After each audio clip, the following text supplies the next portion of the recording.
Bienvenue dans le module sur comment clarifier la demande de coaching. Alors, on va partir un peu d'une métaphore, donc celle qui va être la métaphore de l'iceberg. Donc, comme vous voyez, donc l'iceberg, à votre avis, quand on est à la surface de l'eau, quelle partie on voit? Est-ce qu'on voit la partie la plus grande ou la partie la plus petite?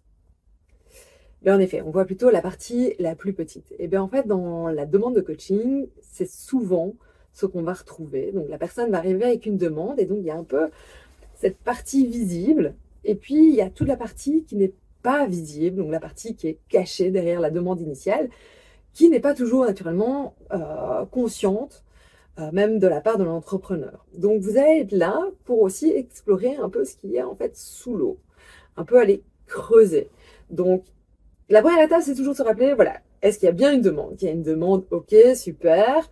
Est-ce que celle-ci est explicite ou pas? Bon, ça, c'est pas très grave. On va justement la détricoter ensemble et on va aller l'investiguer et la clarifier euh, ensemble grâce à différents types de techniques de questionnement et donc élargir le spectre.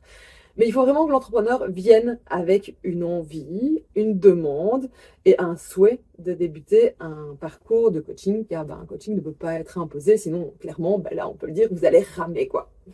Et donc dans les demandes, vous allez pouvoir en tout cas identifier différents types de demandes.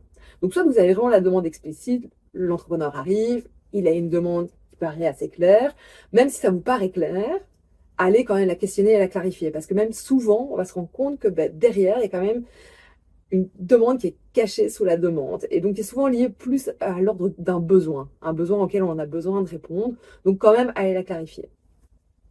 Puis, vous allez avoir ce qu'on appelle la non-demande. Donc la personne vient en se disant, bon voilà, on m'a conseillé de venir, mais j'avoue que je suis pas vraiment convaincue. Donc soit il y a quand même une petite ouverture et là vous allez quand même pouvoir discuter avec l'entrepreneur, il va peut-être se dire, ah, oui, en effet, ça peut quand même être chouette que je fasse ce trajet. Soit la personne est fermée et là, voilà, à vous de le confronter, lui dire, voilà, j'ai l'impression qu'il n'y a pas vraiment d'envie, mais c'est ok, mais par contre, discutons-en, comme ça, on se lance pas ensemble pour rien, quoi. Vous allez aussi avoir, ça arrive aussi pas mal de fois, la demande qui est un peu confuse.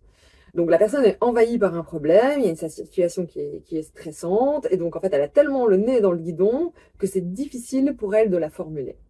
Donc ça, c'est ce qu'on appelle la demande un peu confuse. Donc là, vous allez l'aider justement à la clarifier et voir un peu plus clair pour pouvoir voilà, mieux la formuler.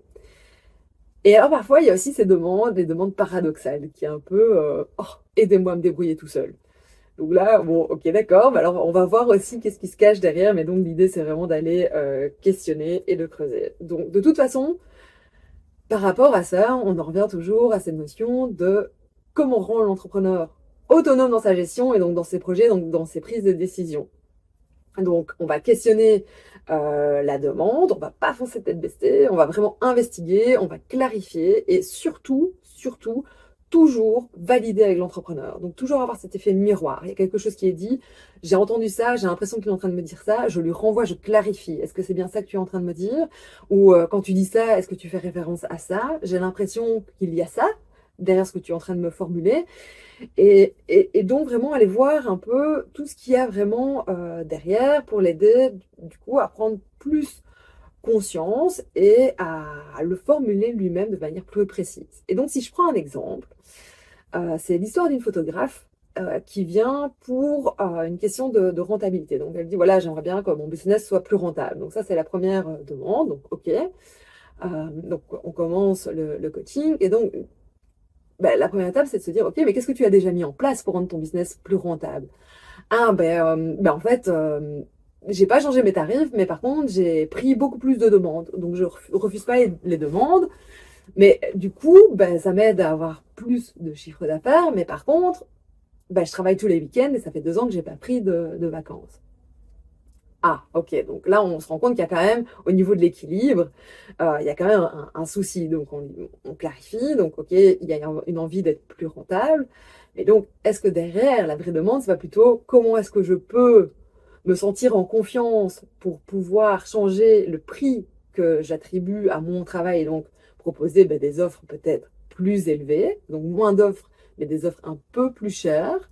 Et donc, il y a peut-être une notion de prise de confiance et aussi de la notion de l'argent, de la valeur de l'argent. Quelle valeur je m'attribue, quelle valeur j'attribue à mon travail. Donc, il y a peut-être un travail à faire là-dessus avec elle. Et il y a aussi peut-être oser dire non. Est-ce que je peux me permettre d'oser dire non à certains contrats et à certains prestataires? Donc, comment est-ce que vous allez clarifier cette demande de coaching?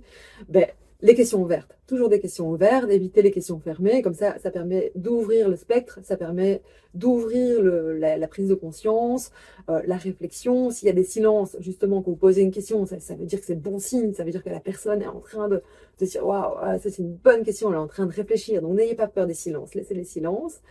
Donc confronter, donc ça va être, ben, ok, c'est quoi le problème, dans quelles circonstances tu le rencontres, qu'est-ce que tu as déjà mis en place, quels pourraient être des freins qui peuvent être là, à questionner aussi les attentes par rapport aux résultats qui sont attendus, se dire, ok, donc tu voudrais ça, mais en fait, quelle serait pour toi la situation idéale? C'est quoi l'objectif? Quel est l'objectif finalement de ce premier objectif? Et donc, euh, vous allez un peu investiguer avec tous ces types de questions. Et n'hésitez pas aussi à poser la question de savoir quelles sont les attentes de l'entrepreneur par rapport au coaching. Parce qu'il peut vous poser une situation, mais demandez-lui, dans le cadre de cette situation, qu'est-ce que tu attends de moi? Qu'est-ce que tu attends du coaching? Tu fais appel à un coach maintenant, ok, c'est plutôt dans quel cas? Donc, quelles sont tes attentes, même par rapport à la séance? Qu'est-ce que tu attends par rapport à cette séance? À quoi est-ce que tu souhaiterais ressortir? Donc, en conclusion, ne plongez pas trop vite dans le travail. Prenez vraiment le temps de clarifier la demande, c'est hyper important parce que ça va vraiment vous permettre aussi de définir des objectifs très précis et étape par étape, et la mise en action sera également beaucoup plus facile. Donc vraiment aider l'entrepreneur à prendre de la hauteur, sortir le nez du guidon et stimuler justement l'état d'esprit positif pour un peu voir un peu quels sont les apprentissages et explorer les différentes pistes de solutions. Et donc la prochaine vidéo, là on va plutôt parler, donc une fois que la demande a été clarifiée et investiguée, mais comment est-ce qu'on définit à ce moment-là plutôt la mise en action à travers la manière de définir un bon objectif de coaching. À tout de suite.